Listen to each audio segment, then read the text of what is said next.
नमस्कार, आप सबका एक बार फिर से स्वागत है हेल्थ ओपीडी के एक और ब्रॉडकास्ट में। इस सीरीज़ में हमारी कोशिश है कि अपने दर्शकों को, अपने व्यूअर्स को हम लोग सेहत से जुड़े मसले पर अवेयर कर सकें। जो बीमारियाँ हैं, उनके बारे में हमने काफ़ी बात की है, लेकिन जब ट्रीटमेंट की बात होती है, तो सही लाइन ऑफ ट्रीटमेंट क्या है, इसकी जानकारी उन्हें किसी सही एक्सपर्ट से मिल सके, यही हमारी कोशिश है। आज का हमारा विषय है कि जब दिल में स्टेंट डालने की बात होती है, तो स्टेंट कब डाला जाता है? कौन-सा स्टंट बेहतर होता है? यानी कि स्टंट से जुड़े सारे सवालों के जवाब देंगे और इस विषय पर हमारे साथ बात करने के लिए जुड़े हैं senior doctor, doctor Sandeep Mishra. Sir बहुत-बहुत स्वागत है आपका। नमस्कार, नमस्कार। मैं बता दूँ कि डॉक्टर मिश्रा सीनियर कार्डियोलॉजिस्ट हैं, एम्स में लंबे वक़्त तक काम किया है और फिलहाल नीम्स यूनिवर्सिटी में वाइस चांसलर हैं, साथ ही प्रेज़िडेंट भी हैं। बहुत लंबा तजुर्बा है जैसे कि मैंने बताया, तो मैं चाहती हूँ कि डॉक्टर मिश्रा हमें बताएँ कि अगर हम हार्ट की बीमारी की बात करें, स्टेंट की बात करें, तो पहला सवाल दिल में स्टेंट डालना होता है, कब ज़रूरी होता है सर? ये बहुत अच्छा सवाल। देखिए जो तो हम कोई भी चीज़ करते हैं, कोई भी मेडिसिन देते हैं अपने रोगी को, चाहे वो हार्ट का हो या किसी और चीज़ का, 2 पर्पस होता है हमारा। एक होता है कि अगर हो सके तो उसके जो सिम्पटम है या जो उसको तकलीफ है उसको दूर कर सके, नंबर 1। पर उससे भी ज़्यादा ज़रूरी होता है कि अगर हम उसकी लाइफ बचा सके और लाइफ को अगर एक्सटेंड कर सके, तो वो एक दूसरा पर्पस होता है। तो कोई भी बीमारी होती है, चाहे वो कोई भी हो, हार्ट हो या कोई और हो, हर में पर्पस 2 ही होते हैं, या तो सिम्पटम को रिलीव करना या फिर लाइफ को बढ़ाना। ऐसे ही स्टेंट जो है दोनों जगहों पे यूज होता है। एक तो ऐसी सिचुएशन होती है कि किसी को बहुत ज्यादा चेस्ट पेन हो रहा है, जिसको हम एंजाइना की बीमारी कहते हैं, और उसका पेन जो है वो दवाइयों से रिलीव नहीं हो रहा, किसी वजह से दवाइयों से भी रिलीव नहीं हो पा रहा, खूब दवाइयां देनी पड़ रही फिर भी रिलीव नहीं हो पा रहा। तो ऐसी सिचुएशन में जरूरत पड़ जाती है स्टेंट को करने की, नंबर 1। नंबर 2, कुछ ऐसी सिचुएशंस हैं जहां पे स्टेंट लाइफ को भी सेव कर सकता है, और वो सिचुएशन है जैसे कि जब हार्ट अटैक होता है, और हार्ट अटैक से अगर रोगी तड़प रहा होता है, तो उसका जो मसल है वो रिस्क पे आ जाता है, और अगर उसमें नस कंप्लीट ब्लॉक के वजह से ऐसा होता है हार्ट अटैक में, तो अगर वो उसी समय अगर वो नस नहीं खोली गई, तो बहुत सारा हार्ट का पार्ट डेड हो जाएगा। तो उसको बचाने के लिए, हार्ट को सेव करने के लिए स्टेंट का प्रयोग किया जाता है, जिसको कि हम कहते हैं प्राइमरी एंजियोप्लास्टी। इस केस में लाइफ भी बच सकती है। तो स्टेंट का 2 जगह यूज है, एक तो सिम्टम को रिलीफ में भी, और स्पेशली जो हार्ट अटैक की सिचुएशन है वहां पे लाइफ को भी बढ़ा सकता है स्टेंट का जी, यूज। बिल्कुल डॉक्टर साहब, अगला सवाल, स्टेंट डालने से पहले कौन-से टेस्ट ज़रूरी होते हैं? क्योंकि टेस्ट को लेकर अक्सर लोगों की शिकायत होती है कि बहुत सारे टेस्ट हो जाते हैं, उसमें बहुत सारे टेस्ट की ज़रूरत नहीं होती है। तो मेरी आपसे यहाँ पर रिक्वेस्ट है कि आप बताएँ कि कौन-से टेस्ट एक्चुअल में ज़रूरी होते हैं? देखिए, 2 सिचुएशन है, जैसे मैंने आपको बताया था कि एक तो सिम्टम रिलीफ के लिए होता है और एक लाइफ सेविंग होता है। तो जब सिम्टम रिलीफ के लिए होता है तो टेस्ट की इतनी ज़्यादा ज़रूरत नहीं होती, सिर्फ हमें ज़रूरत होती है कि सिम्टम तो है और वो दवाइयों से ठीक नहीं हो रहा। अब हमारे को स्टेंट करना कहाँ है? तो उस केस में हमको, और दूसरा हार्ट का फंक्शन कैसा है। तो जनरली 2 टेस्ट रिक्वायर्ड होते हैं ऐसी केस में, एक तो इकोकार्डियोग्राफी, जिसमें हम देखते हैं कि हार्ट का फंक्शन कैसा है, और दूसरा टेस्ट होता है एंजियोग्राफी, जिससे हमें ये पता लगता है कि नस में ब्लॉकेज कहाँ कहाँ पे है। तो ये 2 टेस्ट आवश्यक होते हैं स्टेंट को करने से पहले। ये तब उस सिचुएशन में जहां पे कि सिम्टम जो है वो रिलीफ के लिए हम स्टेंट यूज कर रहे हैं।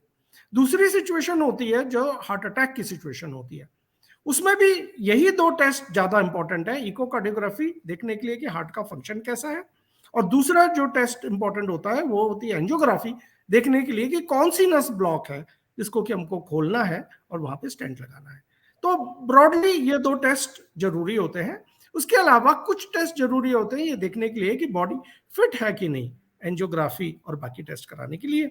वो इमरजेंसी केसेस में हम नहीं करते, लेकिन जब हम सिम्टम रिलीफ के लिए कर रहे हैं, नॉन इमरजेंसी केसेस में करते हैं, तो हम एक हीमोग्लोबिन चेक करते हैं, हम एक किडनी का फंक्शन टेस्ट करते हैं, मतलब यूरिया क्रिएटिनिन चेक करते हैं, सोडियम पोटेशियम चेक करते हैं, और शुगर चेक करते हैं। तो ये जी। 4 टेस्ट जरूरी है ये देखने के लिए कि जो मरीज है वो एंजियोग्राफी के लिए फिट है कि नहीं। डॉक्टर साहब, अभी आपने कहा कि स्टेंट ऑफ कोर्स हम लोग जानते हैं कि ब्लॉकेज को खोलने के लिए जो है स्टेंट का इस्तेमाल होता है।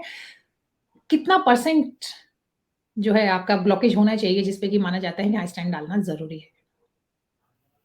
देखिए, अगर नस में, बड़ी नस में, पहली बात ये भी है कि नसें बड़ी भी होती हैं, छोटी भी होती हैं। जैसे पेड़ है, पेड़ का तना है, तने से छोटी छोटी ब्रांचेस निकलती है, ब्रांचेस और ज्यादा ब्रांचेस निकलती हैं। वैसे ही हार्ट की नसें हैं, बड़ी नस होती है, फिर बड़ी नस से थोड़ी छोटी नसें निकलती है, फिर बहुत छोटी छोटी नसें निकलती हैं। स्टेंट का प्रयोग उस केस में किया जाता है जहां बहुत बड़ी नस या बड़ी नसें इन्वॉल्व है। अगर छोटी छोटी नसें इन्वॉल्व है तो स्टेंट उस साइज का नहीं आता, उतना छोटा नहीं आता। अगर 2.5 से छोटी नस है, 2.25 से छोटी नस है, तो उस साइज का तो स्टेंट ही नहीं आता, तो वहां स्टेंट का प्रयोग नहीं होता, बड़ी नस के लिए प्रयोग होता है। दूसरी चीज ये होती है कि वो नस में ब्लॉकेज कितना है, जो चीज आप पूछ रही हैं। तो नस में ब्लॉकेज अगर 70% या उससे ज्यादा होता है तब स्टेंट का प्रयोग किया जाता है। अगर उससे कम है तो फिर मोस्ट केसेस में स्टेंट की जरूरत नहीं पड़ती। जी। बहुत ही एक अहम सवाल है जो मेरे मन में आ रहा है, वो है कि हम लोग स्टेंट की बात कर रहे हैं, तो स्टेंट कितनी तरह के होते हैं और कौन-सा स्टेंट है जो हम बेहतर मान सकते हैं? मेरा सवाल यहाँ किसी कंपनी का नहीं है, लेकिन जो भी जिस भी तरीके से आप समझा पाएँ हमारे दर्शकों को। जी। देखिए, नहीं, सवाल आपका बहुत इंपॉर्टेंट है और बहुत अच्छा सवाल है। स्टेंट की जो होती है वो तो एक ब्रॉड कैटेगरी है। स्टेंट की क्वालिटी होती है, तो हुँ, क्वालिटी स्टेंट की होती है।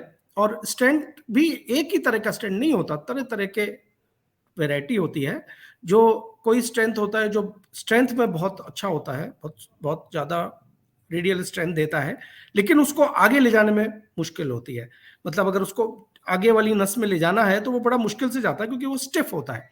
रेडियल तो स्ट्रेंथ बहुत होती है, लेकिन वो स्टिफ होता है, इसलिए आगे नहीं जा पाता। तो दूसरे तरह के स्टेंट होते हैं जो कि इतने स्टिफ नहीं होते, लेकिन वो आगे तक जा सकते हैं, मतलब फ्लेक्सिबल होते हैं। स्टेंट या तो फ्लेक्सिबल हो सकता है या स्टिफ हो सकता है। तो दूसरी जो चीज है क्वालिटी के लिए इंपॉर्टेंट होती है कि उस पे मैन्युफैक्चरिंग कैसी की गई है। और मैन्युफैक्चरिंग को टेस्ट करने के लिए कई बार क्या होता है कि जो कुछ उनके ऊपर पेशेंट्स के ऊपर स्टडीज की जाती हैं, कितने नंबर ऑफ पेशेंट्स के ऊपर स्टडी होती है, उसके ऊपर उसकी क्वालिटी चेक हो जाती है। तो अब क्या होता है कि उसकी क्वालिटी के हिसाब से अलग अलग जगह का सर्टिफिकेशन होता है। तो जैसे यूएस का सर्टिफिकेशन होता है, यूएस एफडीए का सर्टिफिकेशन होता है, और सीई होता है जो कि यूरोप का सर्टिफिकेशन होता है। तो स्टेंट जनरली वही प्रयोग में लाने चाहिए जिनमें एफडीए सर्टिफिकेशन या सीई सर्टिफिकेशन हो। और डिपेंडिंग ऑन कि किस जगह पे यूज हो रहा है स्टेंट, अगर उसमें आपको स्टिफ स्टेंट की जरूरत है तो स्टिफ स्टेंट यूज होते हैं। और कभी कभी क्या होता है कि आपको जब आगे जाना है तो आपको डिलीवरेबल या फ्लेक्सिबल स्टेंट की भी जरूरत होती है। और ज्यादातर स्टेंट, जैसे मैंने कहा कि यूएस एफडीए अप्रूव्ड या सी मार्क स्टेंट होते हैं, ज्यादातर मल्टीनेशनल विदेशी कंपनी के स्टेंट होते हैं। लेकिन आपको एक मैं गुड न्यूज शेयर करना चाहता हूं कि कुछ टेक्नोलॉजी में एडवांसमेंट काफी कुछ इंडिया में भी हुआ है। और ये स्पेशली जो मैं बता रहा था आपको फ्लेक्सिबल स्टैंड्स के बारे में, जो आगे जाके डिलीवर हो सकते हैं, वो वाले स्टैंड्स काफी सारी इंडियन कंपनीज हैं जो बनाने लगी हैं और वर्ल्ड क्लास स्टैंड्स बना रही हैं। और उन्होंने जो है सीई मार्क भी ऑब्टेन कर लिया है। मतलब जो यूरोपियन, जो मैं बता रहा था ना, वो मार्क भी उन्होंने ऑब्टेन कर लिए हैं। कुछ इंडियन कंपनीज हैं जैसे मेरिल लाइफ साइंसेज है, शाहजहां टेक्नोलॉजीज है, कुछ और भी कंपनीज हैं इंडियन कंपनी जो कि इन्होंने इतनी स्टडी करके और जो यूरोपियन सर्टिफिकेशन सीई मार्क भी ले लिया है। स्पेशली जो काम हुआ है इंडियन स्टैंड्स का, जो इनको हम इंडिजिनस स्टैंड्स कहते हैं या जो इंडिया में मैन्युफैक्चर्ड स्टैंड्स हैं, वो स्पेशली जो फ्लेक्सिबल वाले जो स्टैंड्स हैं, जो कि आगे जाके आपको डिलीवर करना है। दूसरा एडवांटेज ये भी होता है कि आपने जैसे इंडिया में देखा है कि हर स्टैंड का एक कॉस्ट है। तो वो जो कॉस्ट है, अब बहुत अच्छी बात है कि हमारे प्रधानमंत्री ने और जो मोदी जी हैं और जो उन्होंने बाकी हेल्थ मिनिस्ट्री के साथ काम करके और उन्होंने स्टेंट के प्राइस को कैप कर दिया है कि मतलब इससे ज्यादा वो स्टेंट का प्राइस नहीं हो सकता, क्योंकि देश में इतने अमीर लोग तो है नहीं, तो आपको पता ही है। तो वो उन्होंने स्टेंट की कैपिंग कर दिया है। तो मतलब जैसे आप मान लीजिए 25,000 से ज्यादा का स्टेंट नहीं हो सकता इंडिया में, क्योंकि वो कैप है, उससे कमी में स्टेंट लाना है। तो वो विदेशी कंपनी भी पहले शुरू में 1.5 लाख के स्टैंड लाती थी, अब सारी कंपनी 25,000 के अंदर ले आई हैं। तो पहले तो यही था कि 1.5 लाख का स्टैंड मिलता था, लेकिन कैपिंग के बाद में गुड न्यूज यही है कि 25,000 का स्टैंड ज्यादा से ज्यादा मिलता है, और कम, बल्कि और कम भी मिलते हैं। अब 12,000 के भी मिल जाते हैं, 7-8 8 हजार के भी मिल जाते हैं, लेकिन क्वालिटी में थोड़ा फर्क होता है। 25,000 वाले जो स्टेंट होते हैं वो अच्छी क्वालिटी के होते हैं ज्यादातर, थोड़े सस्ते स्टेंट होते हैं। क्वालिटी में भी ये मतलब है कि जिसमें ज्यादा पेशेंट में जब स्टडी करते हैं तो वो, और स्टडी को पब्लिश करते हैं तो वो अच्छी क्वालिटी पता लग जाती है। जिसमें कम पेशेंट में दिया गया है वहां पे अब श्योर नहीं है कि क्वालिटी कैसी है। बट हैविंग सेड दैट, जैसे मैंने आपको बोला कि हमारे पास अब बहुत सारे इंडियन स्टेंट्स भी अवेलेबल है, और जो इंडिया में एक प्रॉब्लम है कि अगर आपको एक जगह ब्लॉकेज है, 2 जगह ब्लॉकेज है, 2 स्टेंट लगेंगे। अगर खूब सारी जगह ब्लॉकेज है तो आपको बहुत मल्टीपल स्टेंट लगाने पड़ते हैं। तो उसका जो सोल्यूशन है वो जो इंडियन कंपनीज ने निकाला है कि लंबे लंबे स्टेंट निकाले हैं, क्योंकि उनके स्टेंट ज्यादा फ्लेक्सिबल है। तो वो क्या करने लगे हैं कि लंबे स्टेंट बनाकर और 1 या 2 जगहों का ब्लॉकेज एक ही स्टेंट से कवर कर देते हैं। तो कॉस्ट में अच्छा। काफी सेविंग भी हो जाती है। तो जी, बिल्कुल, नंबर वन जैसे तो आपने पहले ही, जी, जी, जैसा मैं कह सॉरी। रहा था कि नंबर वन तो पहले ही इंडिजिनस स्टैंड्स हैं जो इंडिया में मैन्युफैक्चर हो, तो उनका थोड़ा कॉस्ट कम है। लेकिन क्या करा है उन्होंने कि जैसे नॉर्मली जो विदेशी स्टेंट हैं वो ज्यादा से ज्यादा, आप ये मानिए कि 37 के साइज तक आते हैं, लेकिन इंडियन स्टेंट 48 50 प्लस भी चले जाते हैं। तो वो मतलब एक ही स्टेंट से आप 2-3 जो ब्लॉकेजेस हैं उनको कवर कर सकते हो। तो पेशेंट को 2-3 स्टेंट डालने की जगह एक ही स्टेंट डालना पड़ता है, वो भी चीपर होता है। तो कॉस्ट में काफी सेविंग हो जाती है इंडियन स्टैंड से। ये बहुत बहुत अच्छी खबर है, बहुत अच्छी जानकारी आपने हमारे साथ शेयर की है। डॉक्टर साहब, यहाँ मेरा एक सवाल है कि अक्सर लोग ये शिकायत करते होते हैं, मरीज या फिर उनके घर वाले, कि एक स्टेंट की ज़रूरत थी लेकिन 2 या 3 डाल दिए गए। अब ये कितना सही है या गलत, ये एक अलग बहस का मुद्दा है। लेकिन अगर इस तरह की कोई चीज़ आती है तो आपकी ओपिनियन क्या है कि क्या हमें सेकंड ओपिनियन लेना चाहिए किसी को भी स्टेंट डलवाने से पहले? क्या सही तरीका कहा जाएगा? हाँ, देखिए, जो मैंने नोटिस किया है कि लोग क्या करते हैं कि डॉक्टर्स के बीच में ये होता है, आम होता है कि हमारी हार्ट की प्रॉब्लम है, एंजियोग्राफी करनी पड़ेगी। एंजियोग्राफी करते हैं और फिर कहते हैं कि अरे बड़ी ज़्यादा टाइट ब्लॉकेज है। कुछ डॉक्टर, मतलब सब नहीं, कुछ कुछ लोग इस तरह से भी करते हैं कि बहुत ज़्यादा टाइट ब्लॉकेज, इमीडिएटली ट्रीट करना पड़ेगा। कभी कभी ऐसी सिचुएशन होती भी है कि इमीडिएट ट्रीट करने की सिचुएशन होती भी है, लेकिन ज्यादातर में क्या होता है कि आप अपना सोच के विचार करके कर सकते हो। लेकिन कभी कभी क्या होता है, ऐसे कहते हैं कि एकदम इमरजेंसी है, नहीं करा तो एकदम जान के लाले पड़ जाएंगे, और वो ऐसे में मरीज के पास कोई ऑप्शन नहीं होता उसको बात करके, और वो एक ही जगह, मान लीजिए जैसा मैंने बताया कि कई बार एक ही स्टेंट से तीनों ब्लॉकेज कवर हो सकते हैं अगर हम सही स्टेंट चूज कर लें। इंडियन स्टेंट जैसे मैंने स्पेशली बताया कि लंबे लंबे साइज में अवेलेबल है, और अगर आपको ऐसी सिचुएशन है जहां पैसे की स्पेशली प्रॉब्लम है तो आप एक स्टेंट से हो सकता है 2-3 को कवर कर लें। लेकिन अगर आप छोटे स्टेंट्स यूज करें तो फिर 3 भी लग सकते हैं। तो ये वाली जो डिसीजन मेकिंग वाली प्रोसेस है, इसमें एज फार एज पॉसिबल हड़बड़ी नहीं करनी चाहिए। आप एंजियोग्राफी करके बिल बताइए कि भाई ये एक स्टेंट लगेगा, 2 लगेंगे, 3 लगेंगे, क्या लगेगा, पहले डिस्कस करके पेशेंट से उसका कंसेंट लेके फिर करना चाहिए। तो ये एक अच्छी प्रैक्टिस है। हालांकि मैं इसमें ये भी ऐड करना चाहूंगा कि कभी कभी ऐसी इमरजेंसी सिचुएशन रियली होती है कि आपके पास टाइम नहीं होता। ऐसी सिचुएशन में ऑफ कोर्स तो आपको इमीडिएट डिसीजन लेना पड़ता है। लेकिन 10 में 1 या 2 ही ऐसी सिचुएशन आती है, 10 में 8 ऐसी सिचुएशन होती है कि आप आराम से सोच सकते हैं और आगे का प्लान कर सकते हैं। जी। डॉक्टर साहब, ये जो प्रोसेस की हम लोग बात कर रहे हैं, ये अस्पताल में अगर रहना है तो कितने दिन का प्रोसेस है? और अगर आप एक मोटा-मोटा खर्चे का आइडिया हमें दे पाएँ, बिकॉज़ आप खुद एम्स में इतने लंबे वक़्त तक रहे हैं। प्राइवेट हॉस्पिटल और सरकारी अस्पताल में कितना फ़र्क पड़ सकता है? अगर हम सरकारी की बात करें, माफ़ कीजिएगा मैं 2 सवाल एक साथ पूछ रही हूँ। एक अस्पताल में स्टे करने का वक़्त और दूसरा सरकारी में है, तो वहाँ पे कौन-सा खर्चा आपको देना होगा और कितना तक खर्च आएगा? देखिए, अब मैं जैसे पहले आपको बताता हूँ कि हमारा जो एम्स अस्पताल था जहाँ मैं पहले काम करता था, वहाँ पे क्या था कि स्टेंट का जो कॉस्ट है, बेस्ट स्टेंट ही यूज होते थे। हम लोग हमेशा से बेस्ट स्टेंट ही यूज करते थे। और हुँ, तो वो आप ये मानिए कि 25,000 का कॉस्ट आता था स्टेंट का।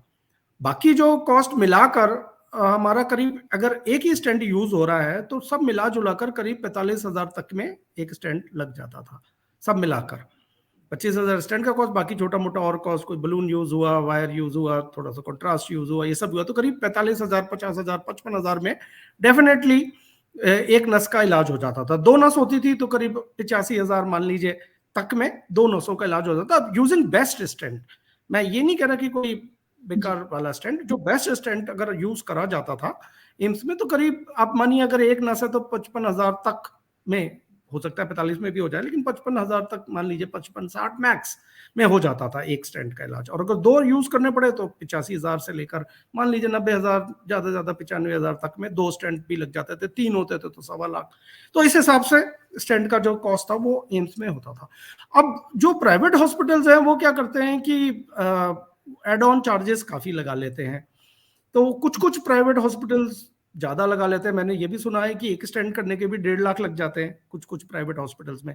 अभी मैं जहां पे हूँ, जैसे निम्स अस्पताल है, जयपुर में है वो निम्स अस्पताल है, यहाँ पे तो हमारा वही कॉस्ट है जो एम्स का कॉस्ट है, सेम कॉस्ट में हमारा भी हो जाता है। 45 से 55,000 में एक स्टेंट लग जाता है, 2 स्टेंट है तो 85,000 में लग जाता है। तो यहाँ पे ये हमारे यहाँ पे तो ये है अगर कैश पेइंग है। बट यहाँ पे दूसरी स्कीम जो है वो राजस्थान गवर्नमेंट की भी अच्छी स्कीम्स हैं, और मैं ये मानता हूँ कि 95% पेशेंट का तो गवर्नमेंट के जो स्कीम से ही पेमेंट हो जाता है, तो सिर्फ 5% को जेब से पे करना पड़ता है। अगर वो भी पे करना पड़े तो जैसे मैंने बताया, एक स्टेंट लगेगा तो करीब 55,000 में हो जाता है, 45 से 55,000, 2 लगे तो 85,000 में हो जाता है। तो ये है जी, कॉस्ट।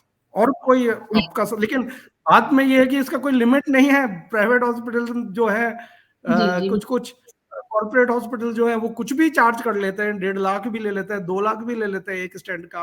अब ये तो इसमें तो कोई वो नहीं है ना, स्टैंड का बिल्कुल, कॉस्ट फ्रीज है, लेकिन प्रोसीजर का कॉस्ट तो कुछ भी हो सकता है। जी। ये